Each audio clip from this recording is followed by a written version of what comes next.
This time on Daviator Educational Solutions, it's 5 tips to help parents get their preschool-aged children to sleep at night. Let's go!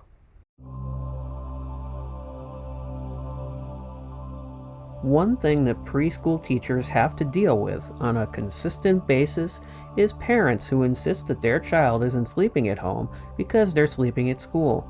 As a teacher, you know that children aged 3 to 5 need 10 to 13 hours of sleep every night. It's crucial for their development, and it's something that doesn't happen at home for most children. So the time preschoolers miss sleeping at home needs to be instituted during nap time at school. I've talked to so many parents who had no idea that their child needed that much sleep. More often than not, the actual cause of the child not sleeping at home can be tracked down to some simple things the parents should be doing at home to get the child ready for sleep time. Number 1. A set schedule. Consistency invites follow-through. Having a set routine at home prior to bedtime is quite probably the most important key in ensuring children are indeed ready for bed. The cues that come from a set schedule bring a sense of normalcy their bodies need in order to be ready for sleep to come. A firm schedule that never changes from day to day, even on weekends, is key. While it's tempting to give them extra time to stay awake longer on weekends, this only upsets their ability to maintain a schedule when it's necessary. Visual aids, such as a poster with cartoon or realistic pictures of what to expect next in their schedule, is a great way to keep them on schedule. Point out your schedule in the classroom that the children look at all day long to see what's coming up next and to keep them on schedule. Explain that your classroom schedule has a great deal to do with why nap time is successful for you.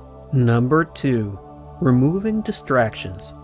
It's easy to forget that a child's bedroom, even with a bed, can seem to a child like a place that isn't very useful for sleeping. All their favorite toys and activities are right there within arm's reach or within their sightline. The superheroes or princesses on their bedding and walls invite them to faraway lands or cities to have further adventures.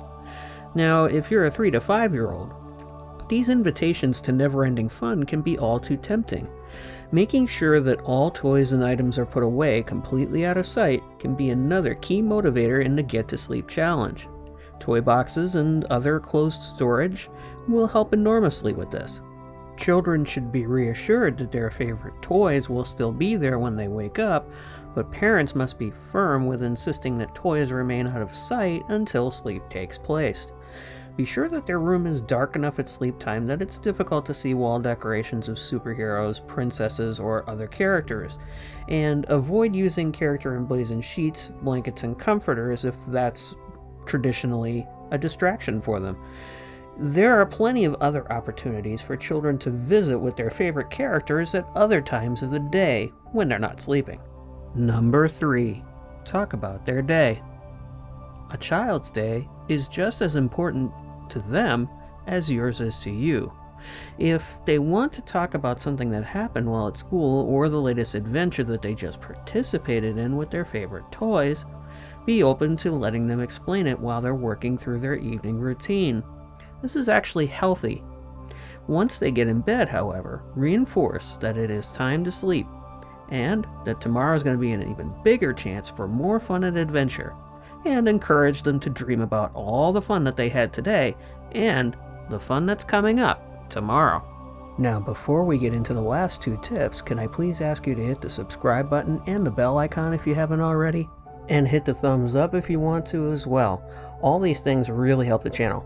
Thank you. Number 4. Let them know that you're nearby. Some children get anxious when they're by themselves in a room, which can sometimes explain why a child may do well during nap time at school, where they're with their many friends, but then stay up late at night when they're at home. Leave your child's door open a crack so that they can hear you moving around the house for the first hour or 2 of their sleep schedule each night. Remember to keep your own activities on the quiet side, however, as the normal volume of the day can also keep them awake. Remember, too, that being nearby is different than being in the room with them. They should hear you doing normal activities around the house as they fall asleep, not see you sitting at their door as you might have done when they were younger. Number 5. Have a family bonding moment. Preschool-age children crave connections with those they love, so what better way to end the day than with a family bonding moment?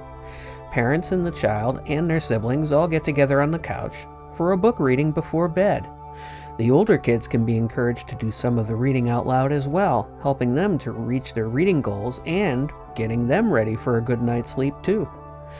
This activity parallels what often happens in preschool, as the class usually gets together for a story before nap time. Once again, consistency invites follow-through.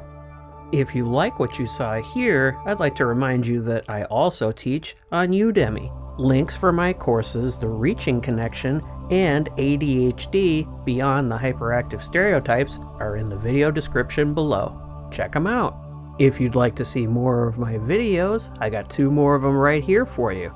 And if you click on that circle, that's how you subscribe. Don't forget to hit the bell though too. As always, thanks for watching, and thanks for all that you do for the children of this world. It means more than you could possibly imagine. Bye for now.